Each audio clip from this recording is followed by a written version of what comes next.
This video is raw and nothing is held back. It is not intended for children. Santa Clarita keeps getting less safe every year, and what you are about to see is a perfect example of why.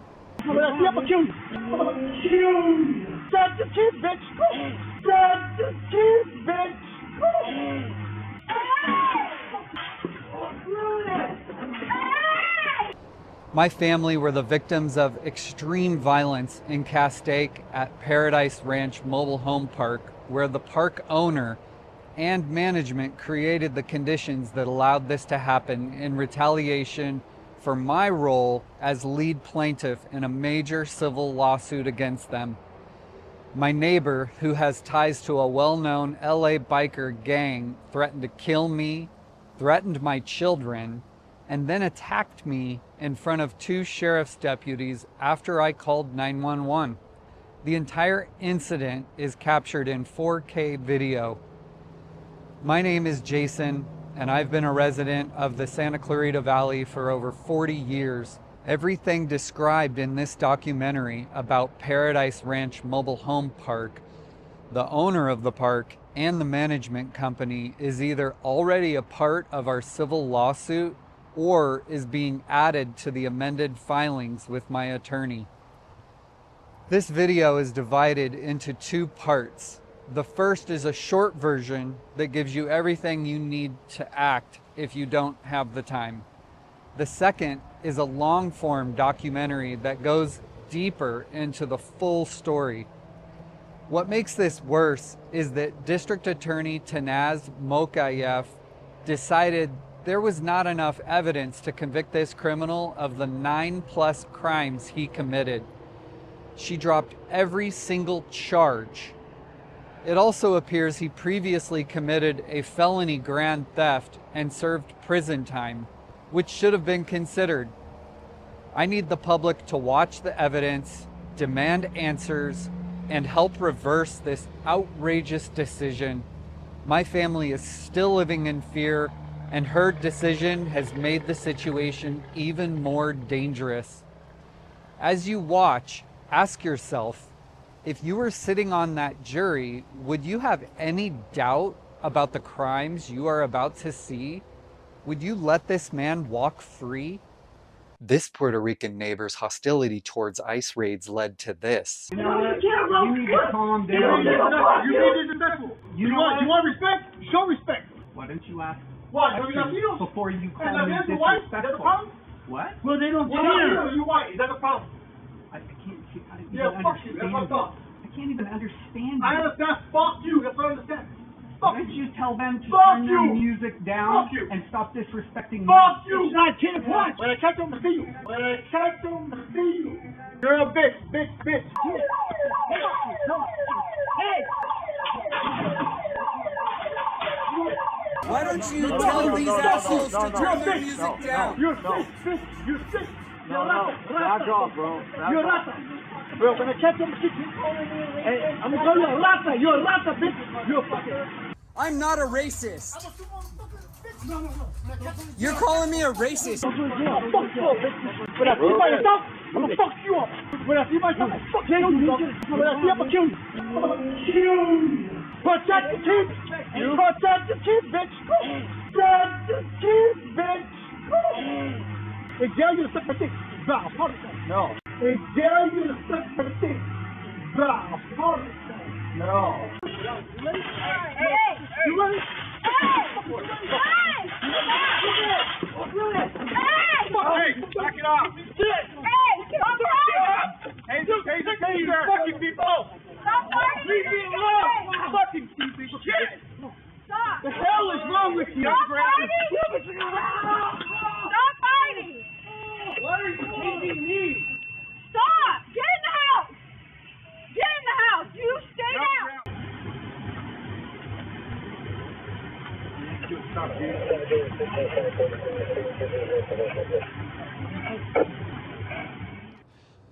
I am sure that by now you are just as confused and shocked as I am that no charges will be filed because supposedly the video evidence is insufficient. This is not just my family's problem. It is a problem for every Santa Clarita Valley resident because when a district attorney refuses to act on crimes this obvious, the danger spreads. These failures compound, and sooner or later, you or your family will face a similar situation. The DA has watched all of this footage and more. This is not my word against my neighbor. Nothing is unclear. Nothing is missing. 2 sheriff's deputies were standing right there when the attack happened and personally witnessed it. There was no point in calling 911. Next time I will not, and that is scandalous. What Tanaz also failed to admit is that I am not the only victim here. My wife and children were victimized throughout this entire incident and have been experiencing extreme anxiety, depression, and post-traumatic symptoms ever since. My children had major mental breakdowns after hearing him threaten to kill me, threaten them, and then attack me. They were too afraid to go outside for months. Okay, so tell me what it is that you just went and did with Jacob. I took out the trash. Okay. And can you tell me why that involves a pointy thing? Because we live with scary people. A scary guy across the street came over to our house and started destroying things, and he also destroyed you. No, actually, I destroyed him. Yeah, well, he But kind of destroyed I destroyed my body in the process of destroying him. But yes. But whatever. He came over and destroyed some of our Yes. stuff. So I take this with me. Yeah, because you're scared. Yeah.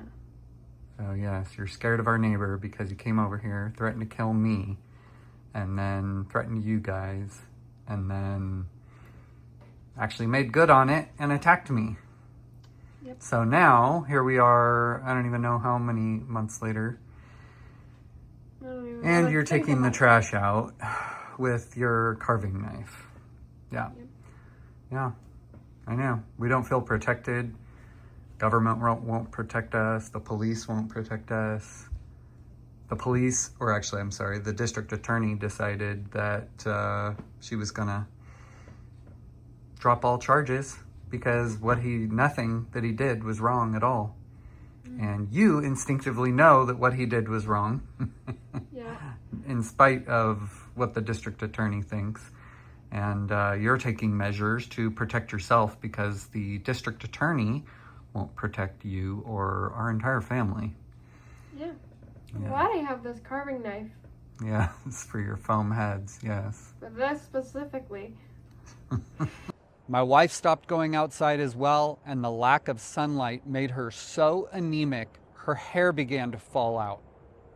Yet Tanaz refused to file a single charge for the crimes committed against them. That alone makes her decision even more outrageous than anything involving me. I have tried repeatedly to get this story out to the public, and no one would cover it. That is why my daughter and I were forced to stand on the street with signs. Even What's Up SCV and The Signal refused to cover the story when I contacted them. This video is on a website because YouTube, Facebook, and TikTok forced me to censor the truth, and even they throttle my accounts. I will still post updates on those platforms, so please follow me there, but if I disappear, come to this website. If you want real conversation or have questions, comment on this YouTube video and I will reply. For those who do not have the time for the full documentary but have already seen enough, please do not contact Tanaz. She has made her decision and refuses to review the case further. Instead, please contact her superiors, Robert Sherwood and Victor Rodriguez.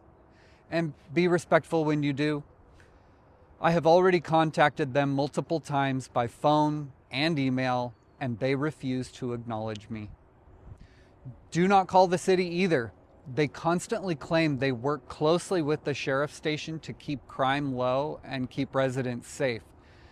But when I called them after the attack and the DA's failure, they told me directly that they have no power, no authority, and no influence over the district attorney's office. They would not make a single call on my behalf. That means all their messaging about public safety is political theater. They cannot help, and they openly admit it. Another way you can help is to share, like, and comment on my Facebook, YouTube, and TikTok videos so this story gets traction and hopefully goes viral. We are also asking for GoFundMe donations so we can get out of this dangerous situation. I will explain the reasons for that shortly. For those who have more time and want the full history of this case, I will answer everything next, but be prepared to sit down for a while. By dropping all charges, Tanaz has put my family into an even more dangerous position than we were before. We are still living in a dangerous situation because the retaliation over the civil lawsuit from the owner and management company of Paradise Ranch Mobile Home Park that led to these death threats has not stopped. They are now emboldened to continue escalation. This case goes so much deeper and did not happen in a vacuum. We obviously need to move, but the park has been deliberately interfering with the sale of our home, so we cannot access our much needed equity. I've had 2 realtors walk away from us because of the park's actions, and now we are speaking with a third. After my neighbor attacked me, my civil attorney spoke with the defendant's attorney about the park's retaliation that led up to the incident. They said they wanted to de-escalate things, so I told my attorney to ask them if they would agree to stop interfering with the sale of our home. There has been nothing but silence since, and their attorney did not get back to ours.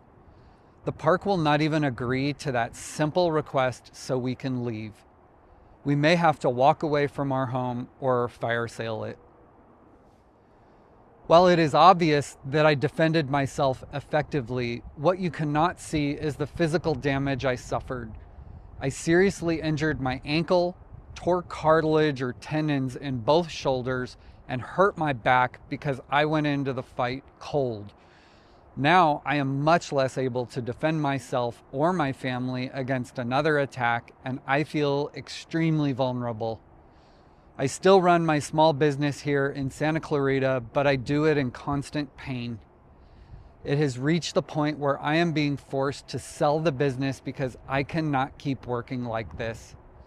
I called 911 so I would not have to get into a physical altercation, and I ended up being dragged into one anyway.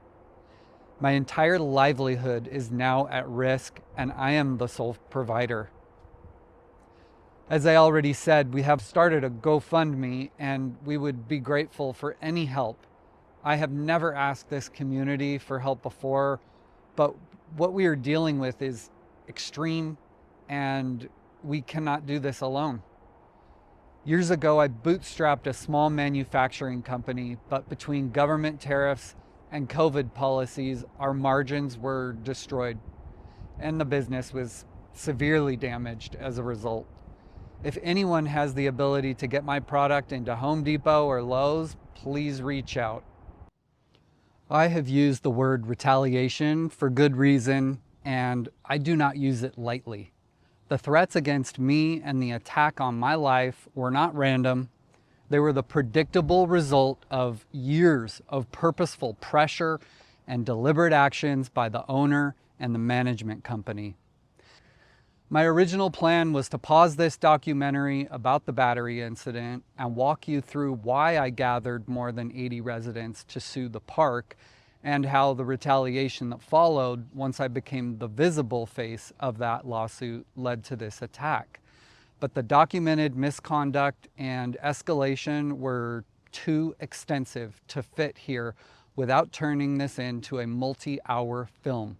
So it became a part of its own documentary, Part 2, coming soon. Here's a preview of what was happening inside this park while management refused to act. At one HOA meeting, the park manager openly admitted that she was not allowed to enforce the rules to help me or any other resident. She said her hands were tied, yet she continued selectively refusing to enforce some of the most important rules for the next 2.5 years. Why am I having to engage the government to deal with a problem that you're the one that has the power over? Right, and you guys have so much power. The more I read the law, it's amazing. You're just not exercising the power that you already have. It's getting better on the speeding. I just got my hands untied with that. So those are But getting look, done. your hands were tied. Why are your Because hands she wanted me to tied? learn everything first before getting knee deep into that, where I wanted to dive in. But you keep going back to the rules and regulations that you have to follow, but you don't follow them. We're trying. Let's assume from this point forward, now that your hands are untied, that you're gonna start doing all these things. I don't want to be caught with my pants down again, period. Paradise Ranch has been allowed to operate like its own private kingdom for decades, with owners and management holding near dictatorial power and facing almost no oversight from government. There are hundreds of examples, but here are a few of the most serious. The park forbids the sheriff and CHP from enforcing the vehicle code and refuses to enforce its own speed rules. And as a result, we still have people racing through the park at up to 50 miles an hour in a 10-mile-an-hour zone. Zoom! Right there. Oh. Just in a few seconds.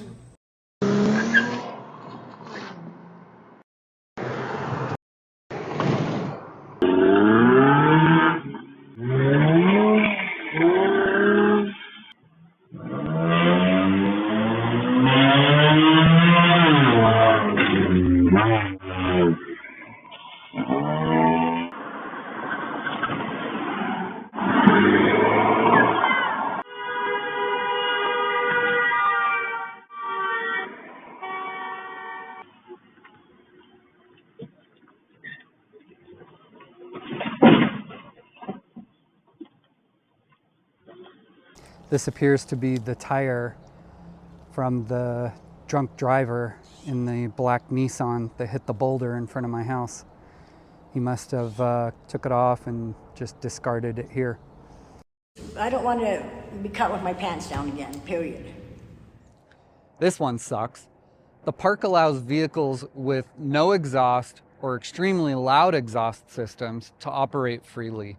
We are woken up all hours of the night and disturbed all day long by this.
I don't want to be caught with my pants down again, period.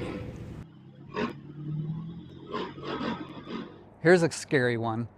A street just 15 feet from homes collapsed. The park refused to fix it or even block it off, and multiple children fell off the cliff. I don't want to be caught with my pants down again, period. Our park is not on city water or sewer. The owner must handle all our waste on site at a private sewage facility. For the 8 years that we have lived here, the system has been overwhelmed and unable to handle the load. We smelled raw sewage every day. When our new HOA began investigating, we discovered a 30,000-gallon open cesspool only 80 feet from our home that was constantly overflowing into Angeles National Forest creek bed.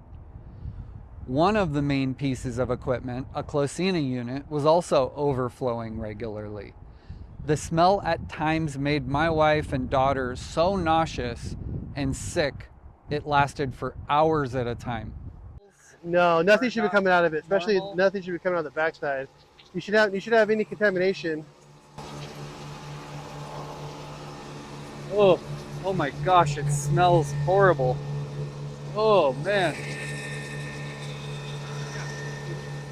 Is this June 12th? June 12th. Look, you can see it's like fecal matter. Oh, look at that. Oh gosh, I shouldn't even be up here. So probably what they did was they cheaped out and bought the cheapest system that really wasn't intended for 100 homes. Maybe for something like maybe 50 or 40, who knows, you know? And then if you look at it, they have like complete raw sewage spill on this side. The more I look at this, you can tell this is an all the time thing. This is not just happening today. No. Look at the side of this thing. Yep. I mean, oh gosh, what is this? Is this poop? I don't want to be caught with my pants down again, period. I contacted the Los Angeles County Water Board, and instead of investigating honestly, they sided with the park and covered it up. I actually have proof. Another serious problem is the wildlife situation the park refuses to address. Trappers from SCV regularly drop off skunks and raccoons at our off-ramp, and the park becomes a dumping ground for them. Residents constantly feed the wildlife, and the park allows it. The park also allows 50 to 60 dogs and cats to roam freely every day, even though it's against the rules. As a result, there is a large feral cat population. These two issues create a steady food source that draws in mountain lions, which stay for long periods of time. This is highly unusual behavior for lions, which normally roam large territories, but the food supply here is constant and easy. Residents are quite literally feeding the lions with their own pets. People get upset about their pets being eaten, then they just get new pets and leave them outside again. When the lion finishes eating the animals, it moves on. Management sends notices about the lions and blames the residents for not following the rules, but in those notices they admit this has been a known problem for years. They still refuse to enforce the rules. Notices do not enforce anything. Management is supposed to. It is extremely dangerous to have a mountain lion roaming through our yards for weeks at a time, especially when dozens and dozens of children are running around outside at once, which of course look like prey. Fish and wildlife does not care, and neither does management. This one was a personal nightmare. Many homes, including mine, had power outages every day for years. Yep, there we go. There's the big truck. Drove right over it. And then you said that there's a second spot that he drives over. Oh, look at that. Jeez, it's like there's more than one problem though. That's a little disturbing.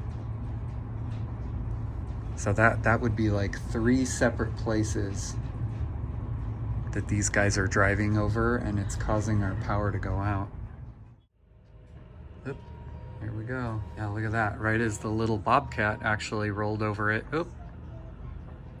Little bobcat's right on top of it.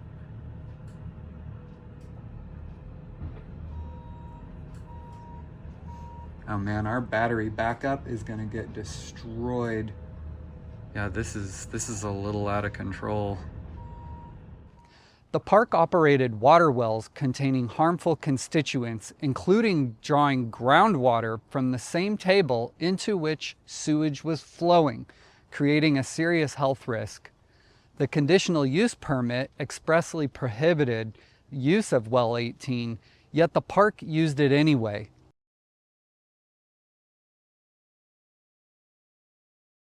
Residents were told the wells had been discontinued, while the water board was told something different.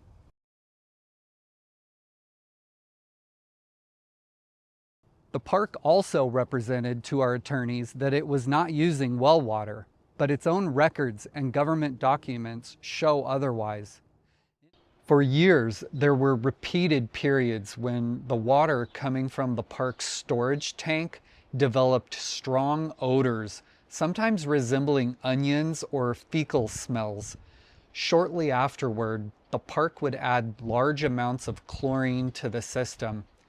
Heavy chlorination like this is commonly used as a response to bacterial activity in stored water systems. Many residents, including my family and a neighbor, experienced severe skin irritation and rashes after contact with the water. Even minor dry and itchy skin could continue for months, and my son has dealt with it the entire 8 years we have lived here. While we cannot say with certainty what caused the reactions, the timing consistently coincided with these odor events and heavy chlorination. I don't want to be caught with my pants down again, period. And if you can believe it, after the lawsuit, things got worse and escalated into retaliation. Due to the severe problems with my own utilities, I assisted the county in an investigation that led to the discovery that over 90% of the park's utility meters were expired. Charging residents through expired meters is illegal. When the park initially refused to cooperate, the county began pursuing an injunction through the Attorney General. Correcting the problem was going to cost the owner hundreds of thousands of dollars. He, of course, blamed me for his mistake, and that is when the retaliation against my family escalated significantly. Within 2 weeks of that enforcement action and continuing for the next year and a half, management escalated into a focused campaign centered on billing manipulation that threatened eviction, meter access disputes, false notices, misuse of statutory language, omission of utility charges even after receiving meter photographs, failure to credit overpayments, and refusal to address documented vehicle damage caused by their meter reader while continuing to demand access. It ultimately escalated into deliberate trespassing and nearly resulted in the arrest of both a park employee and a park contractor. Immediately after the meter replacement mandate, the owner crossed a major boundary by isolating my minor children on a mountain road with no posted restrictions, a road routinely used by residents for walking, running, and walking their dogs. He confronted them during their daily homeschool physical education run, threatened them with arrest for trespassing, and when my daughter repeatedly told him they wanted to leave, he refused and used his authority to prevent them from doing so. He held them there against their will. The encounter frightened them so severely that they stopped going outside for a period of time and began having nightmares. I don't want to be caught with my pants down again, period. After the meter mandate, the manager spent the next year and a half telling party hosts, who repeatedly confirmed this to me, that they could play their music as loud as they wanted just 30 feet from my home. Imagine having most of your weekends destroyed. My children were routinely kept up past midnight, and some parties were so loud we could not even hear our television in our own living room. I will address the intentionally loud clubhouse parties later, so I will not go further into that here. 1 month after the meter replacement mandate, 2 packages were mistakenly delivered to my home due to similar space numbers. I immediately delivered them to the manager's office, but she kept them and falsely blamed me. The neighbor confronted me at my home until I produced CCTV footage proving that I had delivered the packages to the manager. He then realized the manager had lied. This was one of several instances where management was the source of false accusations against me. 3 months after the meter replacement mandate, my 14-year-old homeschooled daughter began receiving anonymous packages, including one containing blank UPS shipping labels. She has no public school exposure and very limited local contact, making the source of these packages deeply concerning. I can't keep up with everything the owner is doing to us. I had already finished this documentary, and then more park-wide retaliation hit. After the lawsuit, water bills jumped from about $35 to roughly $400 a month. We asked about tainted well water and the condition of the tank that was causing rashes, and the answer was simple. If we want clean water, we now must pay through the teeth for it. Then the park took 100% of our parking. About 175 common spaces were taken by placing boulders in them, and they began charging $60 per spot. According to residents, a little over a year later, and the park increased the cost to $90 a spot, which is a 50% increase. Residents were forced to sell vehicles as a result. Around 400 residents were left with only 6 guest spaces, when the conditional use permit requires 24. The park even represented to LA County Planning that they were providing 79 guest parking spaces free of charge, and then just took them away for their own profit. Some guests now must walk a quarter mile to reach friends and family because the park refuses to distribute parking reasonably. Now, this month, we have a brand new sewer charge, another $300 a month. We complained about the smell of human fecal matter and raw sewage spilling into Angeles National Forest, and now we are paying for the park to clean up its own mess. Rents were also raised on some buyers by up to 60%. That is about $6,000 more per year for each family. The lease explicitly states increases will not exceed 10% upon sale, but people cannot afford attorneys to fight it, so they either pay or risk eviction. Even after being called out, the park has not made things right for those already affected. Some residents are now paying up to $1,500 more per month just to live here. That is a 150% increase. Together, these few changes are costing 94 families an additional $1 million more per year. That is over a 100 to 150% increase in living expenses in a park that, under its conditional use permit, is expected to provide affordable housing for low-income residents. Do you know what this has done to our property values? They're gone. An extra $1,000 a month is not just a bill. That is the equivalent of a $150,000 mortgage. When a buyer sees that kind of added monthly cost, they reduce what they can afford to pay for the home, and that drives values down. The owner is not just profiting. He is effectively stripping equity from our homes.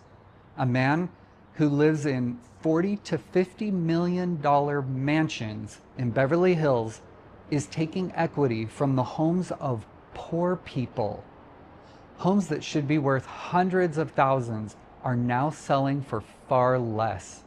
It's pretty obvious that that was retaliation, and the owner was trying to make up for the loss of the expense of the meter replacement mandate, and he put it on us. I don't want to be caught with my pants down again, period. At this point, the lawsuit has not been a detriment to the owner, but instead a welcome opportunity. He is now fully profiting from what should be a consequence. Not much is coming out of his pocket because an insurance company is paying for his purposeful behavior and lack of maintenance. The lawsuit is now causing residents expenses they never even had before. Whatever small settlement may come will have already been taken back multiple times over through these charges. 94 families are paying over $1 million more per year just to live here.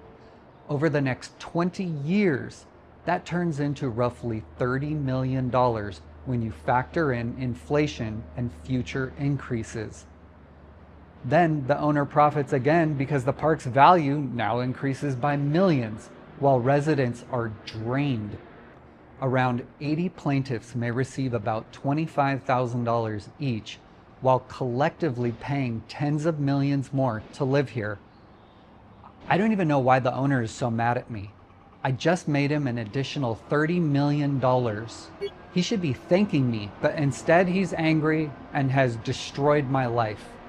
What's worse is now some residents blame me, and I understand why. I tried to help, and filing this lawsuit made things worse for the very people I was trying to protect. At this point, I feel terrible for trying to help at all because all I've done is hurt them. The real irony is that dozens of residents told me that they refused to join the lawsuit out of fear of this exact type of retaliation, yet the owner is retaliating against everyone, including those who never sued him. The message being sent is clear. Do not challenge wealthy people. Do not fight back. Because if you do, this is what happens. Oh yes, and government will back them. I have nothing against wealthy people, but I do judge how they make their money. I kept fighting all this because I've taught my children the famous quote from Edmund Burke, "The only thing necessary for the triumph of evil is for good men to do nothing." But at this point, because government is making allowances for all this, I guess wisdom would dictate allowing evil to have its way. What an absolutely terrible message to send to our children. This was not one isolated failure. It reflects a continuing pattern of retaliatory conduct that was allowed to persist. I am trying to correct this in civil court, but the reality is that the owner and management will likely face little to no personal consequence. At best, a relatively small insurance policy may pay something, and even that would be limited and nowhere near the true cost of what has been done to my family. There is a clear double standard. If I engaged in the same conduct toward the owner or manager that they have directed at me and my family, I would be sued personally. Yet they avoid individual accountability by shielding themselves behind a corporate structure. I understand there are legal protections for those operating in a corporate capacity, but when decisions are purposeful, willful, and retaliatory, and harm is inflicted while hiding behind that shield, that is not justice. I am fully accountable for my conduct. They are not, despite more than a terabyte of documented evidence. When overwhelming proof of retaliation results in minimal financial exposure and no meaningful personal accountability, the corporate veil should be pierced, not upheld. Otherwise, the system protects those who cause the harm instead of the person harmed by it. That lack of accountability is why they feel emboldened to retaliate so openly. This situation merits criminal review. If anyone has the authority to bring charges against the owner or management company, including for civil rights violations, contact me. I have extensive documentation supporting my claims. You know, And that's understandable, but I'm different. It hasn't changed. There's still speeding through the park. There's still trashy sites. There's still people feeding wildlife. All the stuff that's been going on for years is still going on. I didn't hear any complaints. Hindsight is always 20/20. Looking back, one decision stands out. Shortly after public discussion of the lawsuit began, both on-site managers suddenly gave notice and left the park, and a new manager was installed. The management company promotes on its website more than 40 years in business, over 18,000 units under management, and what it describes as a 100% client satisfaction record. Just a few years earlier, the management company had been evicting residents under the park's declaration of intent to provide crime and drug-free housing policy because of serious drug activity and sales in the park. While reviewing public records, I later discovered that the newly assigned manager had a prior felony drug conviction. People deserve second chances, but placing someone with a felony drug conviction in charge of a park already struggling with drug activity shows extraordinarily poor judgment. While the park was already under scrutiny from our attorneys and government agencies, you would expect them to install the most qualified and unimpeachable manager they could find. Instead, they chose someone with a felony drug conviction. Given the severe retaliation my family experienced afterward, it increasingly appears this type of person was brought in for that very purpose. After everything documented, why are the owner and management company still allowed to retain control over hundreds of residents here without meaningful consequences? In most professions, abuse of authority results in loss of authority. Here, documented threats were ignored, contracts were violated, safety rules went unenforced, our health was placed at risk, retaliation escalated into violence and destroyed my family's livelihood, yet they continue operating as before. Managing mobile home parks is this company's entire business, and they control 18,000 units across more than 100 properties. If this is how they operate here, the question is not only whether they should be trusted with this park, but whether they should be entrusted with resident safety anywhere. Why is there zero accountability? Because harassment after filing a lawsuit is so common, our attorney actually warned us it would likely come in one of two ways. Either the park would stop enforcing the rules altogether, or they would begin nitpicking and strictly enforcing every rule they could. In that environment, it becomes a kingdom and you are its subject. While there are good mobile home parks, all it takes is a change in ownership for a stable situation to deteriorate quickly. Why put yourself in that position? Based on everything I have documented and experienced, it is safer to never move into a mobile home park, ever. The law is set up to heavily favor mobile home park ownership, and a civil attorney cannot do much for you in real time. While the legal process plays out over years, families are left exposed to ongoing harm. If you are already living in a park and experiencing anything that resembles what I've shown, do not rely on the system to fix it. Just run. Run. Get your family out as fast as you can and deal with legal issues once you're out and safe. I can't even believe a place like this is allowed to exist in America. Anyway, back to the attack. Now that the criminal case has been dismissed, I must spend another 50 to 60 hours preparing for a civil restraining order case that I will have to represent myself in. That would have been automatic if the criminal case had moved forward. I also must take him to civil court to get compensated for the damage he did to my truck, the thousands of dollars in lost wages because I could barely work for the first several weeks, and the medical costs that are still adding up. This is all completely unnecessary and adds insult to injury. Here's a fun fact. Did you know that legally the deputies had no obligation to protect me during the attack? The United States Supreme Court in Descheny versus Winnebago County and the California Supreme Court in Zelig versus County of Los Angeles both held that police have no duty to protect individuals from private violence, even when officers are present. That is why the deputies stood by and watched while my life and livelihood were being destroyed. Did you all know this? Deputies are now essentially janitors who respond after the damage is done and simply take reports. If our district attorney Tanaz Mokayev cannot secure a conviction with evidence this clear, then something is already wrong.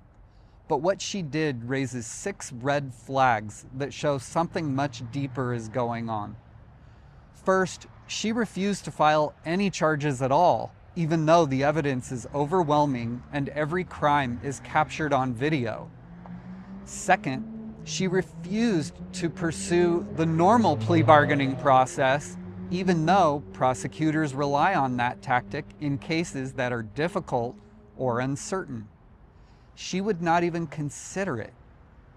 Third, she agreed with the deputies who told her that they never would have arrested him if I had not requested a citizen's arrest, even though they were standing right there and witnessed the entire attack. Fourth, she tried to frame her refusal as a moral issue, claiming it would be immoral to try the case because she believed it would lose. Fifth, an officer and resident of Stevenson Ranch told me that most likely she wasn't prosecuting because I live in a poor area of CASTAIC. I've heard this from other clients too. If the same thing happened in his city, it would never have been tolerated. That the law doesn't apply equally to poor people is simple discrimination, and no matter what, will have spillover consequences in the more upscale communities in SCV. And sixth, and most disturbing of all, she refused to file charges for the crimes committed against my children, even though they were innocent bystanders who personally heard the threats directed at them. Children are always treated as separate victims under the law, and her refusal to acknowledge their victimization cannot be explained by any reasonable standard. These red flags don't look like normal prosecutorial decision or discretion. I can only speculate, but she's given me no other choice. I will let you, the viewer, decide for yourself what might have influenced this decision. But keep the full context in mind. A powerful biker gang is involved, a serious racial rumor was circulating, and the owner of the park is an ultra-wealthy, elite Beverly Hills real estate developer. I'm not telling you what influenced the district attorney. I'm laying out what was happening in the background, and the public can draw its own conclusions. Here's something I want you to think about. Recently, the district attorney's office filed 2 misdemeanor charges against an SCV woman who hit her dog a couple of times in front of her neighbor's house. They were right to do that. But think about what my neighbor did to my children, my wife, and myself. How does it make sense that they will prosecute someone for hitting a dog, but refuse to prosecute someone who threatened to kill me and then carried out that attack in front of deputies? If this city is going to prioritize an animal over my family, then there's no hope left for the judicial system here. I can give you countless examples of this district attorney prosecuting cases that are minor in comparison to mine. Here are the 9 reasons the district attorney gave me for refusing to file charges. 1, the videos weren't enough to prove beyond a reasonable doubt to the jury all 9 crimes my neighbor committed. She repeated this to me about 20 times during the course of the conversation. 2, she said the videos don't clearly show that he threatened to kill me and harm my children. 3, I was the aggressor because I kept hitting him and she didn't see him hit me once. 4, the fight was mutual combat. 5, how did I not know my neighbor was drunk? 6, she said she couldn't prove he damaged my tailgate on my truck. 7, she told me that if I hadn't requested a citizen's arrest, the police never would have arrested him at all. 8, I taunted my neighbor. Lastly, 9, she claimed it would be immoral for her to take a case to trial when she claims she can't prove it beyond a reasonable doubt. Before we start dissecting the 9 excuses Tanaz gave me, I must discuss the most shocking excuse. After she finished inventing reasons to justify dropping every charge against my neighbor, I asked her about the crimes he committed against my children. She said the videos don't show the threats clearly enough to prove the charges beyond a reasonable doubt. Shut the teeth! You shut the teeth, bitch! Shut the teeth, bitch! Focusing on the crimes committed against my children exposes her hypocrisy in the clearest possible way. It highlights the double standard she applied to the case. It shows that she invented excuses to justify letting him walk. It turns her own claims into evidence against her. And it makes her refusal to prosecute completely indefensible. For one brief moment, let us pretend this entire situation was my fault. Let us assume my alarm siren somehow caused everything. Let us pretend my neighbor bore no responsibility for his choices or his attack on me. Fine, drop every charge related to me. Even in that fictional version of events, it does not change the fact that my children and my wife were victims. They were threatened. These are serious crimes. My children did nothing and said nothing. They did not taunt him. They did not interact with him. They had no involvement of any kind that led up to this incident. They were not part of an argument, and they were not engaged in any so-called mutual combat. So what's the excuse? Here are the crimes that clearly apply to my children and my wife based on what is recorded on video. Criminal threats under Penal Code 422. My wife and both of my children personally heard explicit death threats in the middle of a violent confrontation. When I catch them, I see you. When I catch them, I see you. You might have to fuck you. When I see you, I'll kill you. The law is clear. Every person who hears and is placed in sustained fear is a separate victim. That is multiple counts of criminal threats automatically. There's child endangerment, cruelty to children under Penalty Code 273A. My neighbor caused unjustifiable mental suffering to my children by threatening to kill me in front of them and by threatening them directly. Shut the teeth! You shut the teeth, bitch! Shut the teeth, bitch! Both of my children suffered mental breakdowns that night. Both remain in sustained fear. Even a heated argument between parents can trigger this charge. What he did goes far beyond that. These threats create multiple counts of child endangerment. Then there's child endangerment through sexualized psychological trauma. He made sexual and degrading threats towards me while my children were listening. They dare you to suck my dick. Bow, no. They dare you to suck my dick. Bow, no. When he told me that in jail he would force me to perform a sexual act on himself and ordered me to bow to him, that becomes sexualized intimidation. Under California law, exposing children to sexualized violence or sexual humiliation is another form of child endangerment. The nature of those threats makes the harm to my children even more severe and legally significant. Then there's assault under Penal Code 240. Assault does not require physical contact. It requires an attempt to commit violent injury with the present ability to do so. He tried to break through my gate. He was lunging towards us while threatening to kill me. He threatened my children directly. Anyone in the danger zone qualifies as a victim. Each child qualifies separately. These are clear, documented, unambiguous crimes. Each child is a separate victim. My wife is a separate victim. The threats he made toward my children are recorded clearly. They are illegal.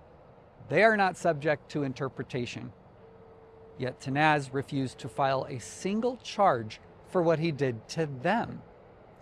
That decision is more outrageous than anything she said about my own case.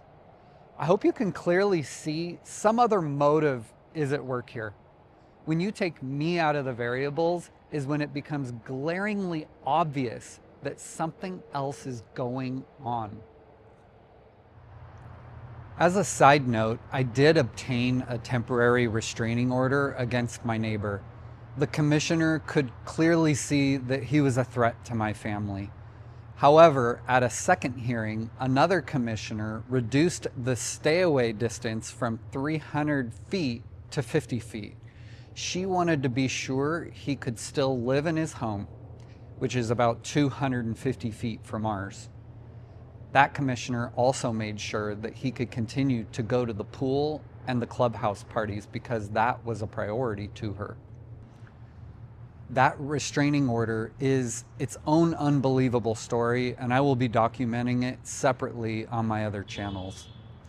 Just a few weeks ago, my neighbor was allowed to file a restraining order against me. Just to notify you of a notice of hearing, so you already know what's about. Okay. I do. Everything's explained on here. Everything's denied, okay, until the judge hears both parties. Yeah. So there's your copy, all right, okay. Somehow it was not considered harassment against me. He dragged me into court and forced me into proximity with him, all because he claimed he feared I would show videos of his work van and get him fired, even though I blur out his van and space numbers in every video. He obviously lied so he could harass me. He's also continuing to claim to the public in court statements that I'm racist and I left out my racist comments in my edited videos. Well, the Sheriff's Department has the original unedited videos with all the metadata intact from my NVR. So good try, but no cigar. His petition was denied completely, but he still cost me 20 to 30 hours of my time, lost work, and another court appearance. You can imagine how unsafe my family feels right now. If 2 armed deputies did not stop him and a district attorney sided with him after what he did, what is a piece of paper supposed to do to restrain this man? When our kids take the trash out, they go out as a team, and our daughter carries a weapon for protection. Every concession has been made for my neighbor, and most decisions have not been made for my family's safety. And even though the park has the authority to evict him, they refuse to do it. I am not 100% sure this profile belongs to him, but almost everyone following me on TikTok is from the park. And what are the odds of another Ruben Gomez with barely any followers? Here he is looking at my video profile and commenting on my videos with emojis. And look at this. He even put a laughing emoji on a video I posted of a Paradise Ranch employee abusing a dog. How sick and cruel do you have to be to laugh at something like that? He is not supposed to be communicating with me on social media at all, according to the restraining order. But if this is him, then he clearly has no fear. Oh, and when did he post his emoji? Right after he found out that the DA dropped his charges. Yes, and the irony is unbelievable. He is taunting me right here, trying to make me angry by laughing at animal abuse. But even with him doing this, I'm pretty sure it does not give me the right to go over to his house, threaten to kill him, and attack him because he taunted me. And now, a little movie magic. This documentary has taken so long to produce that parts of the case are moving faster than I can edit. So here's where things stand. When I filmed the earlier segment, I only had a temporary restraining order. I formally provided it to the park along with the videos and requested that my neighbor be evicted. The rules and regulations include a section titled Declaration of Intent to Provide Crime-Free Housing. It explicitly prohibits threats of violence and physical violence on or near the premises. It states that even a single violation is good cause for termination of the rental agreement and constitutes a material, non-curable breach requiring service of a 3-day notice to quit. My neighbor did not violate this rule once, but many times over. They were obligated to act under their own rules, but they refused. Because of their refusal, I was forced to pursue a permanent restraining order to protect my family. Since then, after a full hearing in which I represented myself, I was granted a permanent restraining order, not just for me, but also for my wife and both of my children. That's significant. Now, even after a full evidentiary hearing and the issuance of a permanent restraining order protecting every member of my household, they are once again refusing to enforce their own provisions, despite a second formal request. And let's be clear, a restraining order does not make us safe. It does not prevent violence. It only creates consequences after something happens. The park, however, has the power to remove the danger, and they are choosing not to. And that decision continues to put my family at risk. In light of the history between me, park management, and the owner, there is no neutral explanation left. This follows the same pattern of retaliation that led to the violence in the first place. On another note, I found it telling that the commissioner that gave my family the permanent restraining order specifically asked me whether the district attorney had seen the videos before declining to file charges. When I confirmed that she had, her eyes widened. She looked shocked and confused. It was clear the decision did not make sense to her. One court reviewed the evidence and found it strong enough to protect my entire family. The district attorney reviewed that same evidence and filed no charges. Now let's get to the reasons why Tanaz refused to file charges against my neighbor on my behalf. Reason number one, she said the biggest issue with the case is that the videos were not clear enough to prove beyond a reasonable doubt any one of the 9 crimes my neighbor committed. Did you, the viewer, not see every one of the crimes listed here in the footage? And remember, the Santa Clarita Valley Sheriff's Station and the District Attorney's Office have the full uncut videos. That's unbelievable. I couldn't believe what I was hearing, so I started pushing her about the details. Reason number 2. She said the videos do not clearly show that he threatened to kill me and harm my children. It is completely clear what he said on video. Anyone can hear it. Let me ask you something. What do you think would happen if a person called the district attorney's office and threatened to kill her 3 times and harm her children? We all know exactly what would happen. Police would show up at that person's home within minutes. They would be arrested on the spot, not given bail because they would be considered an immediate danger, and they would be prosecuted to the full extent of the law. They would probably end up in prison. That is how seriously criminal threats are taken when the target is someone the system cares about. The hypocrisy here speaks for itself. Reason number 3. She said I was the aggressor because I kept hitting him. She didn't see him hit me once. and I supposedly ignored the officers. Do any of you see me being the aggressor? It's absurd. I opened my gate to greet the deputies. I had no idea this madman would attack me in front of 2 armed officers. When he did, and they refused to protect me, I went into self-defense mode. The deputies admitted that they saw him holding my legs and biting me, yet they still chose to tase me instead of stopping him. My self-defense lasted only seconds before I tried to get up and leave, and he would not let go of my legs and stop biting me. I was trapped. That's why you see me pop him that one last time. Freaking guy bit me. The district attorney is grasping at straws here. She tried to shame me for reacting the way any person would when their life and their children's lives are in danger. When someone threatens to kill you and the police stand by and do nothing, tunnel vision takes over. I hit him as hard as I could, as many times as I could, because I believed I was fighting for my life. I did not know if he had a knife or any weapon. Calling me the bad guy for that is insane. In our conversation, Tanaz admitted that what I did was self-defense. The police officers admitted the same. That's why I wasn't arrested. So she completely contradicts herself in the same conversation. Reason number 4.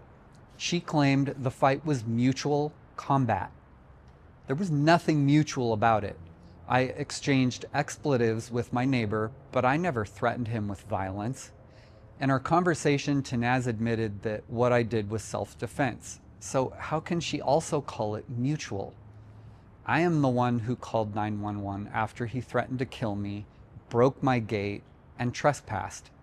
Even during the fight, I screamed, "Leave me alone," while he was holding on to me and biting my leg. Even the police report says this happened. When I finally hit him hard enough to break free and tried to get away, the deputies let him get up and come after me a second time. Calling that mutual combat is insane. I tried many times to not engage. Mutual combat laws only apply in Texas and Washington anyway, and she knows this. She was trying to prey upon my ignorance of the law. Reason number 5. She said my neighbor was drunk, and somehow I was supposed to know that. I had no idea this guy was drunk. I do not hang out with these losers. I was inside trying to watch a movie with my wife when their party started. This guy talks 100 miles an hour, and I can barely understand him. If anything, he sounds wired on something, not drunk. Even during the restraining order hearings, the judge and the court reporter kept telling him to slow down because nobody could understand a word he was saying. Why is it my responsibility to figure out he was drunk? The police asked me the same idiotic question. Didn't you know he was drunk? What kind of logic is that? Since when does being drunk excuse threatening to kill someone and attacking them? I pointed this out to Tanaz, that she and the deputies all admit they knew he was drunk. So why did they not at least charge him with public intoxication? Her answer was the same nonsense. We cannot prove it beyond a reasonable doubt. They admit he was drunk. You can clearly see him toss a beer in the video right before he attacks me. Again, outrageous.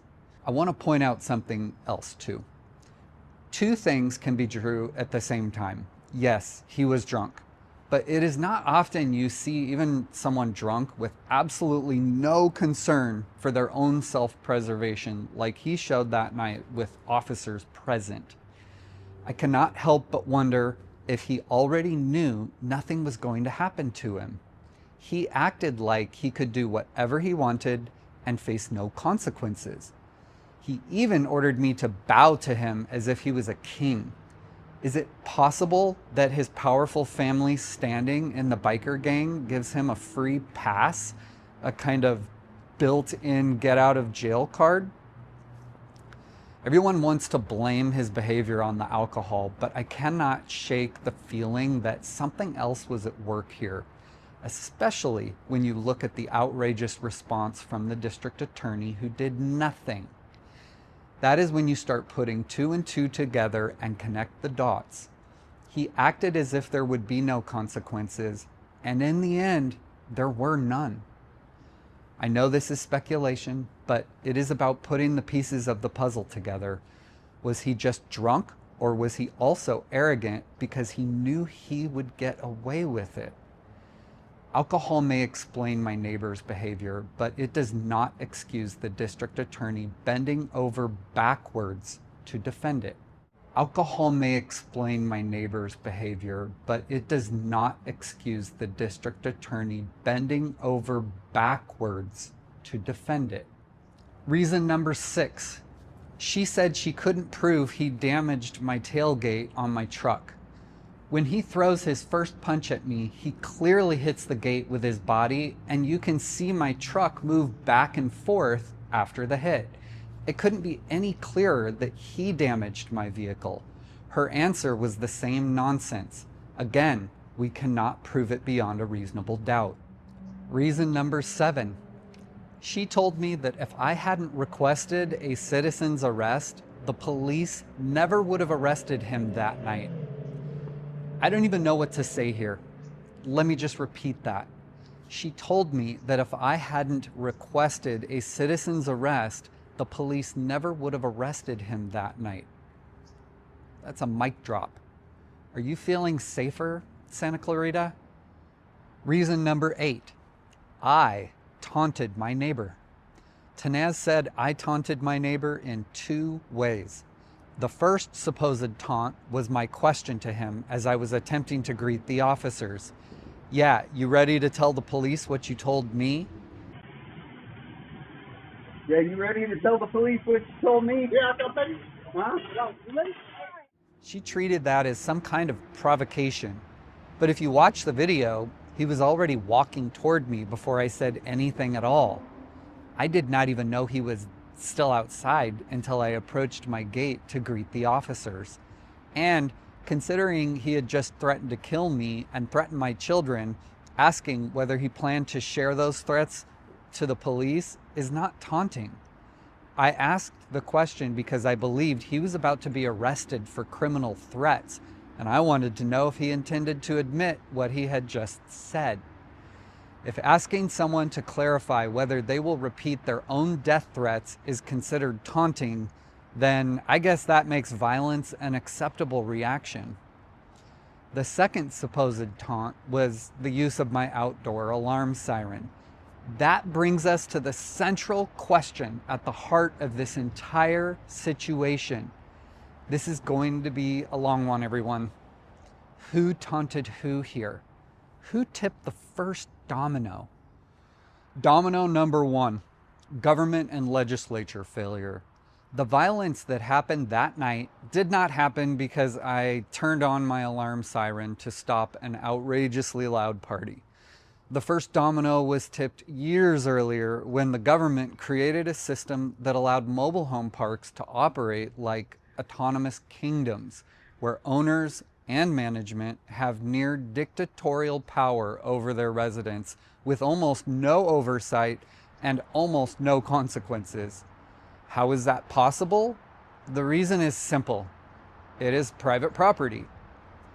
Because mobile home parks are private property, they are legally treated as mostly civil environments.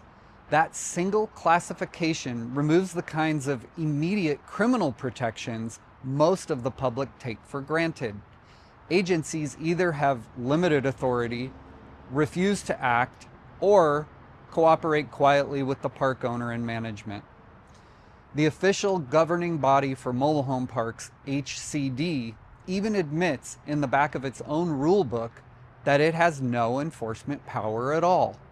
HCD even states that the only enforcement mechanism available to residents is the civil court system.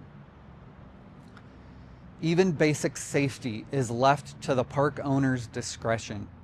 At our park, the sheriff and CHP cannot enforce the vehicle code unless management invites them in.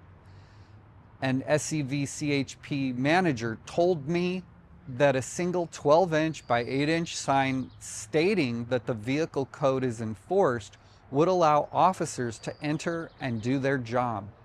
Management has refused for years to put up that sign and refuses to enforce the 10-mile-per-hour speed limit themselves.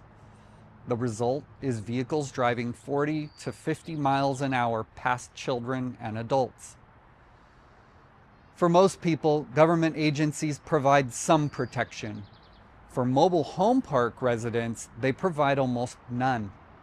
Agencies refuse to act, police are blocked, nearly everything is treated as a civil issue instead of a criminal one. With government oversight absent and management free to ignore residents or do nothing, the only enforcement mechanism left is the civil court system. A slow and expensive process the system knows residents can barely access. This is the true first domino. Long before anyone claims I taunted my neighbor, the system itself had already created the conditions for danger, retaliation, escalation, chaos, and near anarchy. Domino number 2. The owner and management company of Paradise Ranch Mobile Home Park in CASTAIC, California, tipped the next few dominoes. After the lawsuit was filed and for more than 2 years, the park used its refusal to enforce basic rules as a weapon against my family, especially through the outrageously loud clubhouse parties held just 30 feet from our home. Often, weekend after weekend, the bass was so strong we could not hear our television, and our children were kept awake long past midnight. I filed more than 20 formal complaints and offered extensive video evidence to management. Each time, they did nothing out of retaliation. The clubhouse parties were simply the one thing they knew bothered me the most. My complaints made it obvious what my biggest pain point was. That is why they kept tightening the screws on that specific issue.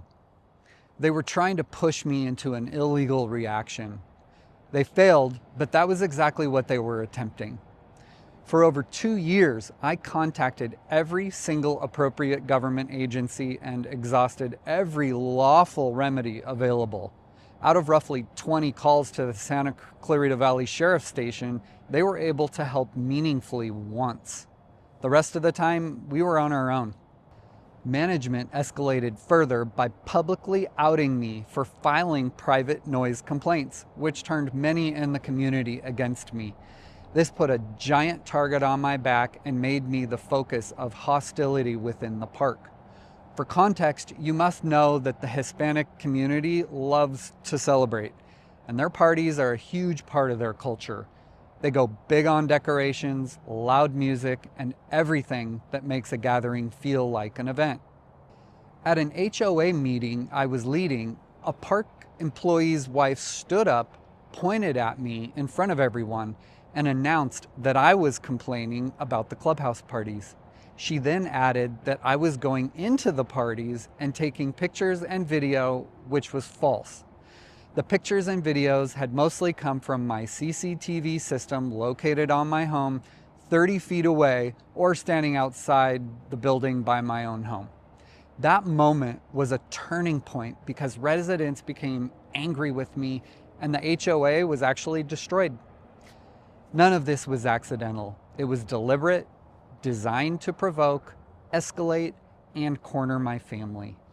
The manager openly told party hosts that they could play their music as loud as they wanted until 10 at night, even though that violated both park rules and Los Angeles County law. Imagine having countless weekends purposely destroyed simply for filing a legitimate civil lawsuit. And because of the government structure described in the first domino, management knew they could get away with it. The government intentionally classifies this kind of behavior as civil, allowing park owners to retaliate freely, knowing agencies and law enforcement will do nothing. Because my legitimate complaints were ignored, the police all but refused to do anything. The only remaining option was to speak directly to the party hosts. I approached 3 different groups politely and asked them if they would turn the bass down. Each one refused because, as they told me, the manager said they could do it. One man even threatened to fight me when I got a little spicy. That is where the rumor about me being racist started. After that, management allowed their employees to spread false rumors that I'm racist in a community that is more than 90% Hispanic. That was an extremely dangerous thing to do during the Los Angeles ICE raids. They knew exactly what kind of heat that would bring down on me and my family. And it did. Remember, this is the same neighbor who put up a 4 by 8 foot sign that said F Donald Trump. Management's employees fed him the lie, and he believed it. He came to my home calling me a racist, threatening to kill me, and then attacked me. Every part of this chain was set in motion by the owner and the management company. After 2 years of being ignored, publicly targeted, lied about, baited, and pushed into handling these disturbances myself, I used my outdoor alarm siren 1 time with the authorization of nearby neighbors to try to stop yet another overwhelming party. But I'm at fault because I taunted my neighbor. As a side note, superseding cause is the legal shield that made this entire situation possible. It allows park owners and management companies to create dangerous situations, tip domino after domino, escalate tension on purpose, and then avoid responsibility for the destruction that follows. They can provoke, ignore safety, stir conflict, and heighten danger for years, and then point to the final actor and claim the last act was independent and they are not responsible. The owner and management used that shield exactly as the system designed it. They knew the law would protect them from criminal responsibility, so they felt free to escalate. Without that protection, they could not have engaged in the retaliatory tactics that they used on my family. And the real question is this: how can the law call any of this civil when the retaliation was so extreme it led to death threats and a man trying to kill me? I don't want to be caught with my pants down again, period. Domino number 3, the sheriff's failure. In the midst of all the madness, the sheriff's domino fell over and over. The Santa Clarita Valley Sheriff's Station treated noise enforcement as a minor issue, something not worth responding to, even though the law requires enforcement. They were called around 20 times that I know of about these parties and gave one meaningful response. The rest of the time, they either did not come or did nothing. One time, the deputies drove past the party and just kept going. I called the station and they connected me with the deputy who claimed he neither heard nor saw anything. I told him I had video of him driving right past the party with lights blasting out the windows and the bass so loud I could hear it clearly from inside my home. It was a total lie.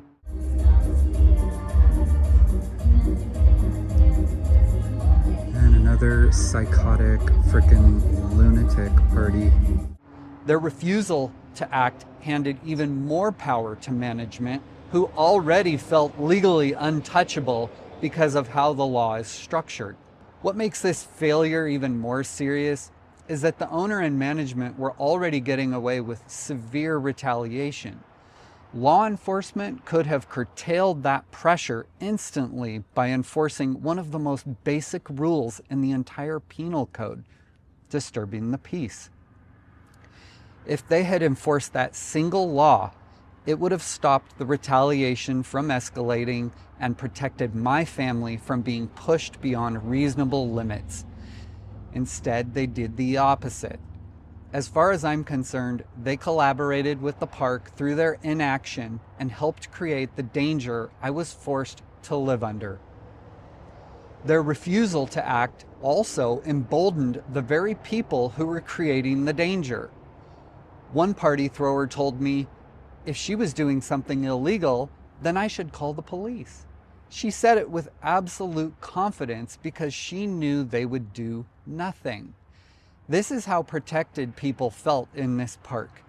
They knew law enforcement would not step in, or management, and they behaved accordingly. Minor problems turn into major ones when no one steps in. Their refusal to enforce the law on these parties led directly to the death threats and the violent fight.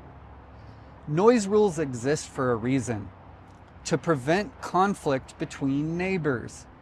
When authorities decide that some laws do not matter, they create the conditions for serious harm, and my case proves it. And this is not theoretical. I wonder how many felony batteries, assaults, or even murders have started from small, seemingly insignificant lawbreaking that were ignored over and over, which pushed people to their breaking points. I bet the number is terrifying. If you do not intend to enforce a rule, then it's not a rule at all, and it should be taken off the books. I knew what the Los Angeles County Code said about disturbing the peace, and it was infuriating to watch deputies repeatedly refuse to enforce it. Since we moved into this park 8 years ago, there have easily been around 100 parties. This was not a handful of isolated events. It was a non-stop onslaught of disturbances, not to mention the vehicles with crazy loud exhaust in the park. So don't tell me that some laws matter and others do not. They all matter, especially when they are being broken constantly and nothing is ever done. By ignoring complaint after complaint, the deputies sent a message to the worst people in the park that they could do whatever they wanted with no consequences. They also sent a message to the management company that they could keep tipping dominoes by taunting me and escalating problems, and the sheriff's station would look the other way. Let me deviate a slight moment. A longtime client of mine told me a story that happened just a few months ago. He went to the Chase Bank on Bouquet before it opened and noticed a beat-up vehicle with several people sitting inside. After the bank opened and he got his cash, the vehicle followed him out of the lot. He started making multiple right and left turns specifically to confirm whether they were actually following him, and they stayed behind him through every turn. Not wanting to lead them to his home, he pulled in front of a random house. The vehicle pulled up behind him and men jumped out on both sides of his truck, so he sped off and eventually lost them in a short, high-speed chase through a residential neighborhood. He had been targeted for robbery, and it was obvious. During all this, he called 911, but the operator acted like it was nothing and said, "This happens all the time." When he tried to give the description and license plate of the vehicle, she wasn't interested. He was so disturbed by her attitude that he asked to speak to a sergeant. The sergeant got on the line and showed the same dismissive response, and my client had to push him just to get him to take the information. This documentary is about what happened to my family, but my story is only a part of a much bigger pattern of police indifference in the Santa Clarita Valley. If the sheriff's department isn't concerned about an attempted robbery that turned into a high-speed chase in a neighborhood, then we have a serious problem. Everyone knows if those same men had robbed the bank, the response would have been immediate and overwhelming. But once a citizen drives away with their cash, the system stops caring. I hear stories like this constantly from clients all over this valley, and they are disturbing. Something is deeply wrong with the sheriff's department and the district attorney's office. Are the statistics regarding safety in SCV accurate, or are they manufactured because of purposeful lack of enforcement or prosecution? Domino number 4, the party throwers. Only after all of that did the party throwers tip the final domino that night. They blasted their music so loud that it would destroy yet another Saturday night for my family. I did not go outside to threaten anyone. I simply turned on my alarm siren one time because they were shoving that noise into my home after years of doing the same thing. They could not even turn the music down a little or compromise. In fact, instead of lowering the volume, they intentionally turned it up even louder out of retaliation. That decision alone tipped the last domino that night. They violated the rules, violated county law, and forced their chaos into my living room, knowing exactly what they were doing. As you heard, the reply was F you. And to turn their music down and stop disrespecting me. Fuck you! It went even deeper than that. These party throwers wanted to abuse me and my family without consequence. That is why my neighbor kept calling me a rat, because I had called the police on another party a couple months earlier. In their minds, even reporting a crime was some kind of betrayal. I was not even allowed to call the police about a clear violation without being threatened for it. It's out of control already. I've texted the manager. I have asked the party throwers to stop, and it's not to the point where we can't watch TV, but it's giving me a freaking headache. It's just awful. I hate it. I hate this music. I hate it. So I'm gonna call the police and we'll just see what happens after that. Listen to the rattling. The whole building is rattling, the windows, everything. If I called on this party, this isn't as loud as what it is. It keeps going really high and then lower. So this isn't as bad, but they crank it. So for 10 minutes it'll be really loud, and then another 10 minutes it won't be too bad. So my kids can't even hang it on their rooms here because it's that bad. It echoes right towards you guys. But it's the bass. You don't even need to tell them to turn the music down. All they need to do is turn the bass down. They're refusing to do it. And I went in there and I asked nicely. Oh, you talked to them? I have. And they said, nope, we get to do whatever we want until 10. Unfortunately, they don't give us like decibel readers. Oh, you're right. There's no way for us to. You want to come in my house and sit on my couch? No, trust me, I believe that it's yeah. annoying. Yeah, totally. We'll and talk these to doors them. are locked. Oh, even this is louder than when you... Yeah, Oh, yeah, because okay. we drove around twice, and then we were listening, and like we heard kids playing outside, and we were like, You sit! No, back off, bro. You're not!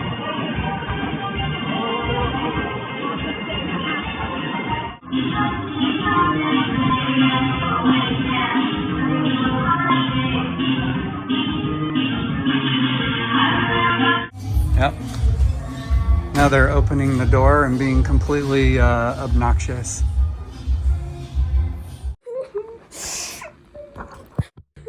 So what were you thinking about the park? I was just smelling something nasty Oh, you were earlier in the park. smelling And it something. made me feel sick for a while, and I was just, I don't know. I know, and you just don't want to be there. Yeah. I know. I'm sorry. We love you. We're sorry to be here. I think we... Come here, Jakey. Sometimes I think we talk about this place just too much. There's so much going on, so much bad going on in this park at all times. It's hard to not talk about it, but... And how do you feel about this place? I don't really like being And why don't you like being here? here. Because of the smell, it's horrible, loud. And it's bringing Talia to tears for crying out loud.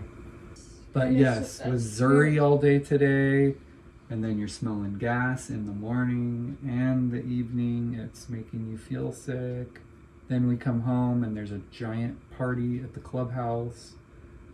And then, yeah, I think that's the tough thing is, even though we haven't heard it for like an hour now, I still don't believe it's over. I know. I can't, because sometimes it stops for 5 or 10 or 15 minutes and then boop, it comes back on again. It was like intermission. And if you want to understand how untouchable the party throwers believe they were, consider this. After the attack, when SCV sheriff were standing outside my home, the music was still so loud that they had to tell the party throwers to close the clubhouse doors, and they refused. An officer then had to walk over and demand that they shut the doors because the noise was still overwhelming. Close your door! Close the door! Close the door! That is how bold and protected they felt. Again, who taunted who? Who taunted who? Reason number 9. She claimed it would be immoral for her to take a case to trial when she claims she can't prove it beyond a reasonable doubt. I left this at the end for good reason. The entire conversation with Tanaz was inconceivably illogical and offensive. It is clear she's protecting my neighbor and more than likely herself. But when she went to her moral argument, it took all that into the stratosphere of outrageousness. That was the second thing after my points about my children that hit me the hardest. It's a manipulation to pull out the moral card. It's clearly a moral issue, but not in the way she's framing it. I have heard nothing but red flags the entire conversation, but this one took it to a whole new level. Using this argument to emotionally manipulate me into believing she's having a moral crisis tells me there is something way bigger going on here. That night was my breaking point, but it was years in the making. For years I was pushed, cornered, lied about, provoked, baited, and publicly targeted while I kept doing everything the right way. I filed complaints, followed the rules, called for help, and asked deputies to intervene. None of it worked. Management escalated the abuse, and every system around them protected it. The government, the owner, the management, and the party throwers created a world where retaliation became normal, protected, and free of consequences. They set up every domino that made this outcome predictable. What happened that night was not the beginning of anything. It was the moment when years of deliberate pressure finally reached the end of the line. Any reasonable person watching this knows exactly where the real responsibility lies. The district attorney is also ignoring the wonderful families in this community. Many of them are terrified of this man, and for good reason. This was not his first incident. After seeing the footage from that night of the fight, many residents finally believed he would face real consequences. Instead, they just watched justice be denied. They watched him get away with everything. They also know the same system that failed me will fail them. Think about what this means for the Santa Clarita Valley. My neighbor is now emboldened. He believes he can do whatever he wants because the city and the district attorney have shown him he will not be held accountable. The residents are more afraid. He is more reckless. The community is less safe than ever. The government, the park, and the district attorney have not reduced danger. They have increased it. The state and city are so dangerous. But don't make a mistake and think that you're immune. None of this is an accident. The system is built to benefit the interests of government and the ultra-wealthy elite, not ordinary citizens. My case is only one example. Don't tell yourself this slipped through the cracks. It didn't. This is a genuine systemic problem. The government has made itself an adversary to the public. This is not incompetence. This is design. The laws are crafted to protect government actors and the ultra-wealthy elite, not the people who follow the rules. Look at the taxes. They will not let a single dollar slip through the cracks when it comes to collecting property tax, income tax, or any other revenue. And look at traffic enforcement. When it comes to issuing tickets that generate revenue, they are relentless. They pull people over for anything they can justify, and they do it with perfect efficiency because that system benefits them directly. They are absolutely capable of being thorough and precise when it comes to taking from the public. They simply choose not to apply that same effort to protecting the public. Every layer of this story shows government deliberately allowing each step to happen. There is not one part of this situation that cannot be traced back to government decisions in the city of Santa Clarita, Los Angeles County, or California. My case is severe, but it is not unique. This happens every day to ordinary people. I'm asking the public to wake up and recognize that the government has almost no interest in protecting the citizens who fund it. If you think this is an exaggeration, look at the data. The United States ranks 132nd out of 163 countries on the Global Peace Index. We sit in the same tier as Iran, Lebanon, Chad, and even Mexico. Countries most Americans assume are far more dangerous than us. In fact, Libya, Zimbabwe, and El Salvador are ranked safer than the United States of America. These rankings measure domestic safety, violent crime, and government effectiveness in protecting its own citizens. This is the measurable result of the systemic failures I just described. My family's case is not an isolated incident. It reflects a national decline in safety and accountability. The system protects itself and the ultra-wealthy elite. It does not protect the people who fund it. And so we end with the question that actually matters. After everything you just saw, why did the district attorney refuse to prosecute a crime this obvious? This documentary has been presented from a secular perspective because that is all most people care to acknowledge. But there is a very real spiritual side undergirding everything. I cannot, in good conscience, leave it out. There is a solid explanation underneath all the dominoes. What happened to my family is just a microcosm of the serious problems we face as a country. There is truly only one reason for this mess and only one way out of it. I would like to share with you a single life-changing experience that radically altered my worldview.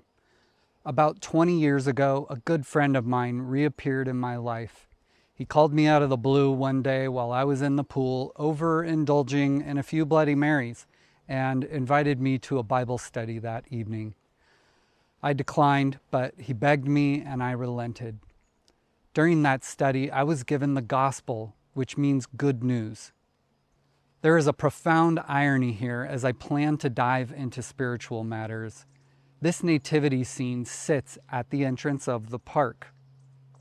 Every year, the owner would install it with lights and figures of Joseph, Mary, and Jesus.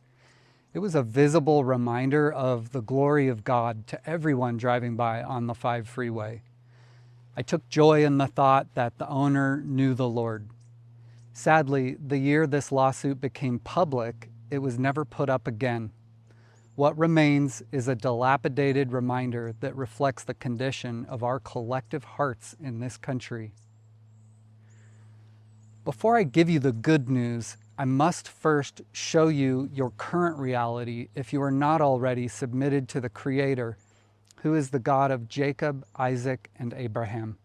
For once, let us hear from God instead of me. Romans 1:28-32 says, "And just as they did not see fit to acknowledge God any longer, God gave them over to a depraved mind to do those things which are not proper, being filled with all unrighteousness, wickedness, greed, evil, full of envy, murder, strife, deceit, malice. They are gossips, slanderers, haters of God, insolent, arrogant, boastful, inventors of evil, disobedient to parents, without understanding, untrustworthy, unloving, unmerciful, and although they know the ordinance of God, that those who practice such things are worthy of death, they not only do the same, but also give hearty approval to those who practice them." This is a perfect description of what our country has been undergoing for some time. We have forgotten God, refused to even acknowledge Him, and torn down reminders of Him in our courtrooms. As a result, we have made ourselves His enemy, and He is giving us what we desire most, autonomy from Him, which leads to an increase in the wickedness of our hearts. This is a national neglect of our duty toward God. The nativity scene is much like our country. We once recognized God as creator and king and even built structures to honor Him. But over time, those structures were forgotten and neglected. I am guilty of the same sins described in that passage. I am not holier than anyone else. Just look at my imperfect actions the night of the fight. I'm a Christian because I recognize I'm a broken sinner in need of a Savior, not because I think I'm a great guy. However, anyone who knew me 25 years ago knows my reactions to the park and my neighbor would have been very different. Fixing what you've seen in this documentary does not begin with government. It begins with individual Americans accepting the bad news regarding their legal standing before God. At that Bible study, I learned that God's standard is moral perfection. Romans 3:23 says, "For all have sinned and fall short of the glory of God." Read through the 10 Commandments and consider the ones you have broken. Have you ever told a lie? Have you ever stolen anything, no matter how small? James 2:10 says, "For whoever keeps the whole law and yet stumbles in one point, he has become guilty of all." Romans 6:23 says, "For the wages of sin is death." The point is that nobody can fully keep the law, which makes us all guilty. As a result, God will judge every person. We will all find ourselves in a legal courtroom after death. However, there will be no hired attorney to represent you before the throne of God. He sees all and knows all the facts, including every sin we have ever committed, which have been recorded for all time. Hebrews 9:27 says, "And just as it is destined for people to die once, and after this comes judgment." Then there's Revelation 21:8, which says, "But for the cowardly and unbelieving and abominable and murderers and sexually immoral persons and sorcerers and idolaters and all liars, their part will be in the lake that burns with fire and brimstone, which is the second death." That is the frightening and inevitable conclusion. You may be a wonderful husband or wife, your friends, family, and neighbors may love you, and you may be as good as you possibly can be to the people around you, but it will never be enough to cover even the smallest sin committed against the Lord. The 10 Commandments are not as superficial as people think. Consider what Jesus says about adultery. He said in Matthew 5:28, "But I say to you that everyone who looks at a woman with lust for her has already committed adultery with her in his heart." Sin begins in the mind, and even if you do not act on the desire, it is still sin. Remember, God demands moral perfection even in the mind. This is the bad news and the reality that none of us can escape. One sin equals death. We all owe an unpayable debt to God, which is only partially paid for in an eternity in hell. It is a truly hopeless situation, and this hit me hard at that Bible study. Seeing myself objectively through God's Word, with my heart laid bare, was as clear as it gets. The good news is that God provided a way through Jesus Christ. John 3:16 says, "For God so loved the world that he gave his only begotten Son, that whoever believes in him shall not perish, but have eternal life." Romans 5:8 says, "But God demonstrates his own love toward us in that while we were yet sinners, Christ died for us." Christ lived a perfect, sinless life on earth and legally exchanges his righteousness for our sin. He paid for our sin through his willing suffering and death on the cross. There was no other way. Talk about a loving God, huh? Acts 3:19 says, "Therefore repent and return, so that your sins may be wiped away, in order that times of refreshing may come from the presence of the Lord." Ask God for forgiveness and accept the substitution of your guilt for his righteousness. That salvation is a gift, not earned. You do nothing for it. Ephesians 2:8-9 says, "For by grace you have been saved through faith, and that not of yourselves, it is the gift of God, not a result of works, so that no one may boast." Don't attempt to clean up your life before approaching his throne. Just come to him as the sinner you are in this very moment, and he will be pleased to forgive you. That does not mean you will be perfect in this life. You will struggle with sin until death, but the Spirit working in you will produce good fruit for all to see, and you will glorify God with your life. When saved, legally speaking, and you approach the Lord's throne in your death, you will have Christ as your advocate, a legal representative who stands in your place. He will robe you in his righteousness and stand before you, and God will declare you pardoned and free from your debt of sin. That is the most glorious and beautiful truth I could ever tell you if you repent. If not, it is the most terrifying truth, and there will be judgment after this life. God is a God of justice, and there is no way out of that. This is the only way to change our country, a collective revival of our hearts through repentance and worship of the Lord. If that does not occur, the Bible is clear that we will continue on a path toward destruction. Look at the hopelessness of my situation and the immense purposeful failures I encountered while trying to obtain justice over the course of years. I could just as easily be standing here telling you that my neighbor actually killed my family, because that was a very real possibility. My neighbor believed I was racist simply because I did not want to be disturbed in my own home, and in his mind, that justified death. The park set up the conditions for that attack after I attempted to hold them accountable for blatant violations of their own contract, human rights violations, and ongoing retaliation. Instead of addressing those issues, I was met with resistance from people who use money, power, and attorneys instead of a sword. All because the government makes allowances for that behavior. It's all madness, and it's going to continue to get worse. This is just one small battle in a much larger war for the hearts of Americans. This is what being given over to a depraved mind, as described in Romans, looks like. People have literally lost their grip on reality.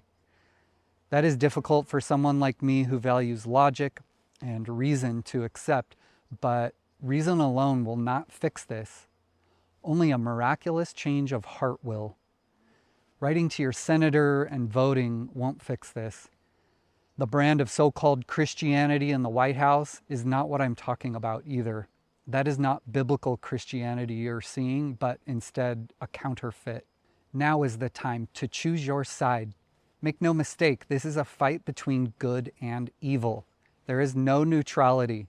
You will either stand with God or against him. If you've been moved by God's word and are saved, then please pray for our country, our leaders, our citizens, and especially for the owner and management company, including my neighbor. All right, I'm done sharing my heart here. If you want a deeper understanding of the condition of our culture and the biblical worldview that explains it, I encourage you to listen to the sermon by John MacArthur, available at sevexposed.com. There are answers, and there is hope even in the middle of this madness. Christ is my only rock through this difficult time, and I wish for him to be yours. To the owner and management company, including my neighbor, I pray that God would change your hearts. I'm angry with you all, but I still love you and want the best for you. I don't know your hearts, but I do not see the evidence of repentance. If there was once faith there, it appears to have been abandoned, much like the nativity scene. If there is even a flicker of faith, I am calling you back, just as our good shepherd seeks and finds his lost sheep. If you've never known the Lord, then repent. There would be no greater outcome than to one day hear that even one of you has turned to Christ and is living for him. I would cherish it in my heart, and it would truly bring me unending joy in this life and the next. But as it stands today, none of you are accepting responsibility. You all continue to fight this as if I am in the wrong and you've done nothing. Even one of the park's attorneys doesn't want to give us anything. They believe we have zero to stand on. Hopefully the public can see through that. The continued delay in reconciling all this prolongs the harm. Also, I was just informed that the trial has been pushed out by more than a year, which is now a total of 3 years. That is not justice. That is prolonged suffering. Every claim I have made is backed by video, photographs, and documentation. I have over 1 terabyte of evidence and thousands of hours invested in exposing what happened. I don't trust the civil system to deliver justice here. I'm already seeing red flags. It is a system that often rewards strategy over truth. That is why I'm bringing this to the court of public opinion, so people can see for themselves and judge what is happening. Your continued resistance is not just legal strategy. It is causing real harm to my family. We have lost income, stability, and the life we built over decades. I am forced to give up my 25-year business and return to a job that will take my wife out of the home and away from homeschooling our children. A life we intentionally chose is now over due to all your actions. I want out of your despotic kingdom, and I don't want to be subject to you any longer. All I am asking for is a reasonable, good faith resolution from all of you right now, so my family can move forward and rebuild somewhere else. Your offer of $7,500 last year was purposely a bad faith offer, considering you've destroyed our lives. But I guess we will see what your choice is in the coming weeks. Well, that concludes the video. If you've made it this far, I want you to know how much I appreciate the time and attention you have given to my family's lives. Thank you for prioritizing us and walking through all of this with me. We would appreciate any help you can provide, especially on GoFundMe. And believe it or not, what you just watched is only the tip of this iceberg. Thank you again for staying with me, for caring, and for standing with my family.